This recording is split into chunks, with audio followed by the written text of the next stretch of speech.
তো পয়লা বৈশাখ নিয়ে এবারে আমার কিছুই প্ল্যান নেই, ভেবেছিলাম অনেক কিছুই, বাট কিছুই করব না, কিন্তু জামা প্যান্ট হয়ে গেছে। তো আমার মাই দিয়েছে, সত্যি কথা বলতে। আর আমার মাই প্রত্যেক বছর পয়লা বৈশাখে আমাদেরকে দেয়, দু বোনকেই দেয়।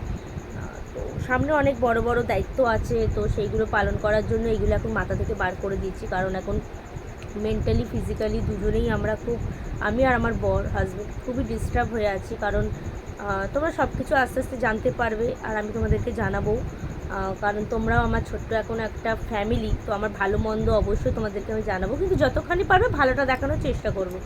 কারণ দেখো, খারাপটা আমি ছড়াতে চাই না, কারণ সবাই এই সোশ্যাল মিডিয়াতে আসেই হলো এন্টারটেন হওয়ার জন্য, করার জন্য। তো এখানে যদি আমি এসে আমার দুঃখের ঝুলি নিয়ে বসি, তো আশা করি কেউ দেখবেও না, কেউ বুঝবেও না। আর আমার দুঃখ কেন আমি লোককে বলতে যাবো, তো সেটাই বলছি।